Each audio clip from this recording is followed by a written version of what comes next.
Not this is my problem with these new cars these days, right? You but this.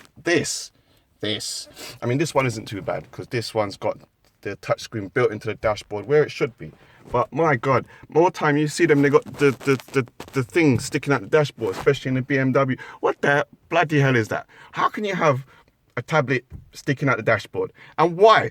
Why do you need to have all these technologies as well? Why? What is the purpose of having all this technology and all this in buttons and modes inside the car for what? You know, you've got the new Audis and BMW coming with something called, virtual cockpit. Man, what are we driving, or are we flying a plane? Are we flying a starship? Before you set off in the morning, you got one of these new Fandango cars. Before you set off in the morning, you could be sitting there for 15 minutes. 15 minutes. Sorry, my nose is running because it's cold outside. I've got no tissue. You could be there for 15 minutes. 15 minutes of just faffing around with this button. How do I want this? How do I want that? Blah, blah, blah. You don't need any of that. Why can't the car just take care of most of that for itself? Why do you need to have a touchscreen just because your life is touchscreen? So now the car must be touchscreen, just so the designers can justify you spending more money and justify stuff in a car with more technology. What is the point of stuff in the cars with all of this technology? Technology is not making the car better. If anything, it's making it worse. You're taking the responsibility away from the driver. You're taking all of that away from the driver.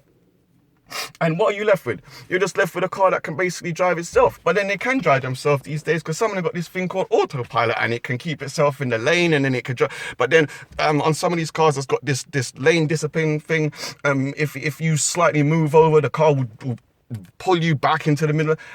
I don't want that. The essence of driving is the point of freedom, the point of being able to go anywhere that you need to go at any time you want at your convenience.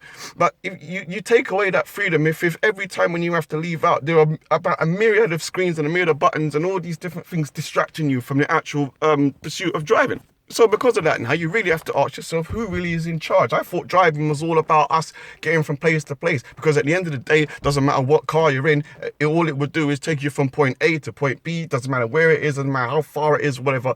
It's just a car. Every single car has the basic same layout, steering wheel, four rolling wheels, engine, places to sit. All these other stuff that they put inside of it is just there to justify them raping the earth and using more and more materials in order to make these things. It's almost as if the car is born out of the frustration of us not being able to go to space or something. Why did it have to shut us down in the 60s and price us out of the space race? By now, with the technology that we've got, we'd be landing on Europa. But no, instead we have to get a car that's full up with this screen and that screen, and the car's telling you how fast you should drive and what gear you should put it in, and giving you eco lessons and telling you how many trees it planted last year. How can a car plant a tree? How can a car plant a tree and then their car is offset and by car? You've got hybrids now, and the hybrids are full of so much damn technology. The car weighs 2.5 times more than it usually did. Then you have to ship half these technologies and rare earth materials from the other side of the world. You steal it from the third world. Sorry, not steal. You get it from the third world and you bring it over here, and then they have to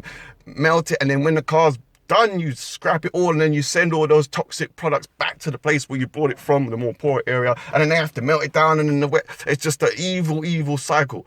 You don't solve the world's problems with resources and pollution by polluting the earth and eating up all the resources in the first place. It just doesn't work out. I think Toyota have got the best blend of both worlds. The screen is hidden in the dashboard. There's not a million buttons here telling you how you want this, how you want that. It's just simple layout, just a few ergonomics on the steering wheel. Just more than enough. Still, I was in a 5 Series BMW, and that thing is the car itself is fantastic, all of its engineering.